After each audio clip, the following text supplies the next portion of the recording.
Hello,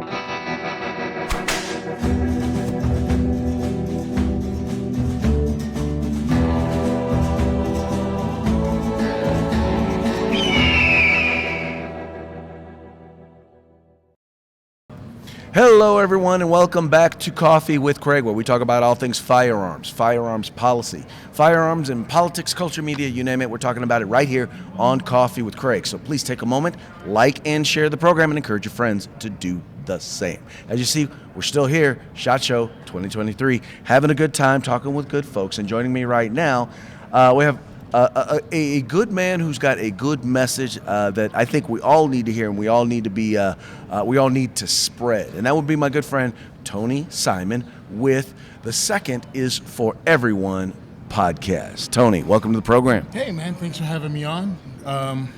Glad to be here. Busy week.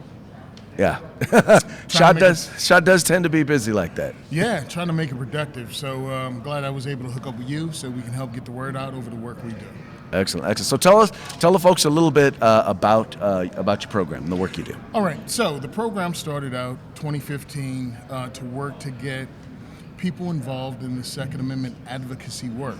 I started out as a firearms instructor in 2012. Regular dude, started shooting again after getting out of the Marine Corps and realized I suck.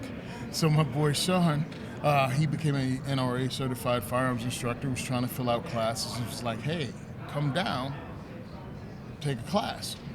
Well, after that class, I went from shooting pizza box sized groups at 25 yards with my Ruger 10/22 to firing groups that can cover with a quarter at 25 yards. And that was a great feeling. So I wanted to spread that feeling, and I've got my certifications, ready to become a firearms instructor to teach people basic marksmanship and firearm safety. And Sandy Hook happened, and that was horrible. And New Jersey legislators tried to pass 86 different bills banning firearms in the state. And that ticked me off enough to start writing letters and become an advocate. And that wasn't far enough. When I went and testified, there were 200 pro-gun people. I was the only black guy in there being pro-gun and testifying for our rights. So after the event was over, since, again, I'd become an activist, I went to the Second Amendment groups I were part of and said, hey, do we have a program to get people of color, people who are not stereotypical gun owners, involved in the firearms advocacy work, or even inviting them to the range and getting them to shoot? No, everyone said we don't have anything. So I started something. So in 2015, February 2015, I started it and I called it the African American Diversity Shoot. Okay. And immediately, New Jersey State Police showed up with an undercover dude in our class to see what it was about. Yeah, first event, we have a cop. And then he was like, yeah, John sent me. I'm like, I just got on Facebook last year, dude. There is no John. I only have 24 friends, and you ain't one of them, so what's up? I'm with the New Jersey State State Firearms Division. I was like, good. We're trying to teach these guys how to legally get their firearms through the process, tell them how to do it. And he did. He realized we were there to give out information. I guess they thought it was some militia, something, because it had firearms and black people in the name. I don't know. So that was the very first event. And I realized I had to change the name because I wanted to include everybody, and diversity was kind of weird, so I called it The Second Is For Everyone Diversity Shoot.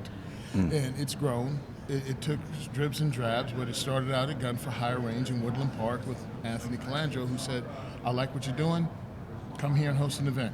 So we did it every other month in 2015. 2016, it kept growing, and it kept growing. And in 2020, I thought we were done because of the vid. And Jersey shut down all ranges. Because we do the Second Is For Everyone Diversity Shoot, because I'm on the Firearms Radio Network talking about it, I'm on the Self-Defense Radio Network, and I talk about the work we do. Others have heard about it.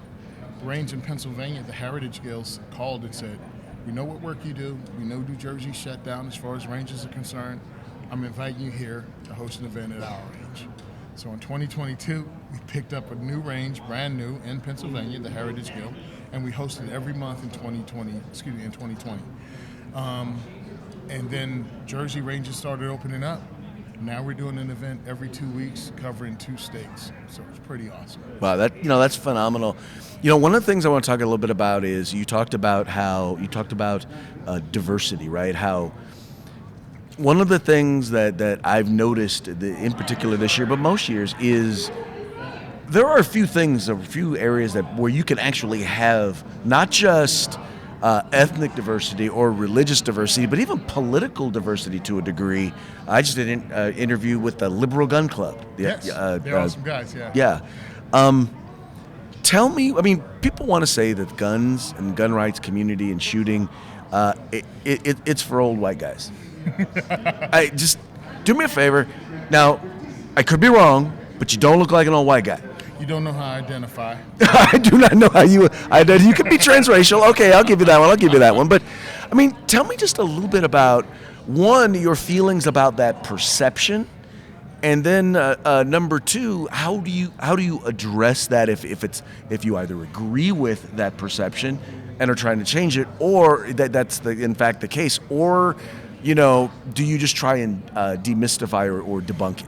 Yeah, there's no denying that the larger percentage of firearms owners are middle-aged white men. But okay, so what? Guess what? The largest majority of human beings in America are middle-aged white men when you break it down to race and gender. It is what it is. So what? You drive a car, right? Guess who drives a lot of cars? Middle-aged white men. What, you gonna walk?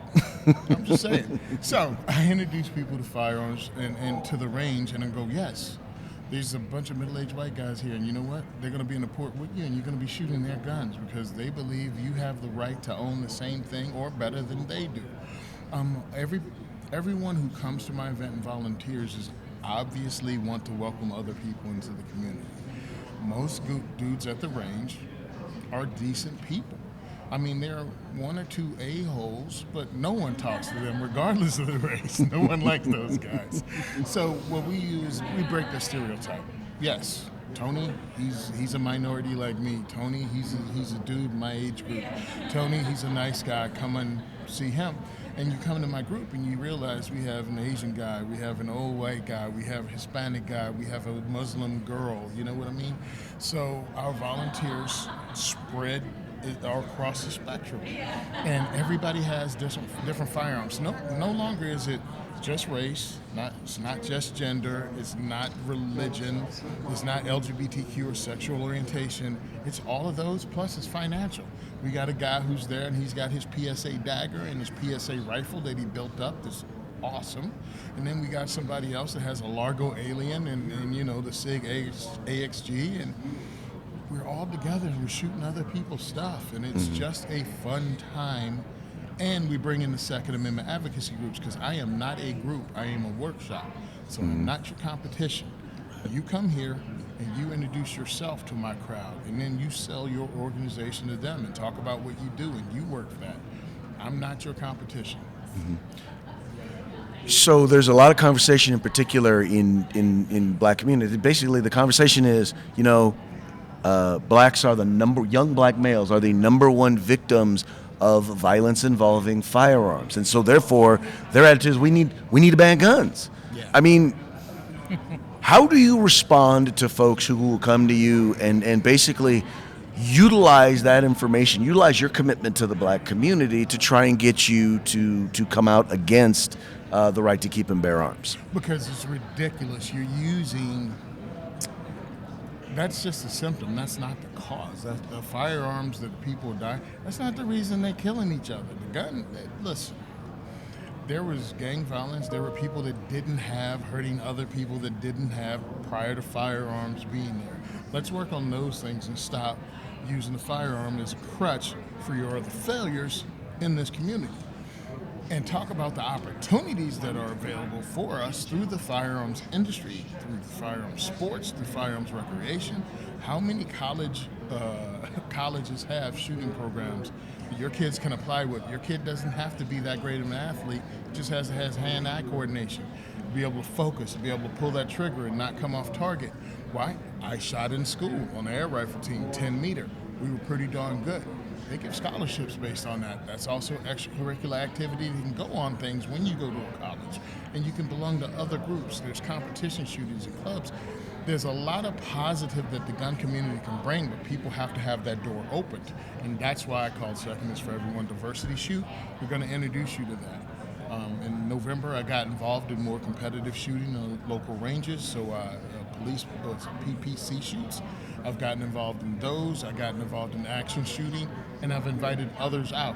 Bring what you have and hang out with similar people and learn some stuff and have some fun with these firearms. It's just not something you stick in your sock drawer and wait for something to go bump in the night. So I try to grow and expand the firearms community into sports and into education and into advocacy, obviously. Now this year, and once again, and I don't know if it's just me, but I see a lot more attendees, FFLs, retailers, trainers of various different ethnicities. It seems to me this year even more diversified than it has been in the past. And now, I'm not even saying that it hasn't been diverse. I'm just saying that there seems to be a significant growing number of people who are involved, not just in the community, but in the industry. In the industry itself, and they're young, man. They're younger people. Understand the firearm industry is getting older. Like some of the shops, my granddad owned it, and my father. And these families are getting out of the business, but minorities are coming in and they're opening up new shops. They're opening up shops in places they haven't been before. So it is growing. I'm encouraging it. I'm promoting it. Anybody who I know who's doing the good work and the right thing, let's go. Let's get out there and promote each other, and let's grow this community, because no one political party is going to save the Second Amendment. It's going to take every political party. It's going to take people along the political spectrum turning gun control into like political suicide. We all have to make that a poison well that if you go through it, you'll never be elected. And you're going to have to do it in your own party. See, I can tell you do radio because you literally were stealing my next question. You literally were answering my next question, because that's the other thing is, how do we now get it into the advocacy and one of my key things, I'm like, look, this is a civil right. As a person who has lobbied legislatures and politicians on the issue of the Second Amendment, I do not consider myself a gun lobbyist. I am a Second Amendment civil rights advocate, right? That's what I do. And I always says, civil rights are not special rights for special people. It's not, okay, well, if you are the right, age, gender, race, religion, well, then you get special protections. Civil rights are the rights and the protections that are due to each and every one of us. And few of them are more important and more key than the fundamental human right of self-defense. You've obviously been listening to my show, because that's what I say and that's what I do. I started off, again, firearms instructor, kid that grew up as a gun kid, know all the guns in the movies, knew all the guns on the TV shows, Punisher War Journal, all that stuff, comic books, Mac Bolan. You know your age if you know what that is. But the whole thing is, that's how I came up. I didn't want to be a Second Amendment advocate. I didn't want to testify in front of the Senate, in front of the Assembly in New Jersey. I did it. I did it because this is our right. This is the same civil rights struggle, and this is what I often tell people, because they were like, well, civil rights struggle was the Civil War. I mean, that was a long time ago. I'm like, no, it wasn't. 1968 was the last civil rights bill that got passed on housing. It said you can live wherever you wanted to. I am the first generation of African American born with the same rights as a white person. Me. It's not forever ago. Right. The oldest black man born in America is not old enough yet to collect Social Security. That's how young this is. Why would I give any of those rights away? Exactly. Ever. Ever. See, man, I'm telling you, man, we must read the same books or something, man. But I think we're in the same spot. We're in the same spot. How can people follow you, follow your work, check out your program? All right, you can check out our actual workshop. It's diversityshoot.com. And you can listen to my podcast on your favorite podcast app. I'm on Spotify, 2A4E. The Second Amendment is for Everyone, 2A4E podcast. We're doing really well on Spotify. I'm actually in the top 10% of the category of education. So we have a lot of listeners. Come by, listen to us. We talk about the exact same things you do. Gun culture is one of our actual segments. Gun culture and shout outs. I also do a mad minute that's always longer than a minute. Well, sometimes a brother just gets mad. Can't be on the clock when you're mad. Just saying. Just saying. I have a mad minute that's between 1 and 10. Okay. But yes, please contact us. You can also see me on social media. Simon Says Train on Instagram, Simon Says Train on Facebook, and the second is for everyone, both on Twitter and Facebook. Excellent. Well, Tony, thank you so much for coming on the program. All right, man. Thank you for having me. All righty. All right, folks, hey, that's going to be it for this edition of Morning Coffee with Craig, but we're going to be back. SHOT Show ain't over until it's over, so we're going to be having, obviously, more interviews with good friends here at SHOT Show 2023. Hope you all have a good time. We'll talk to you again real soon.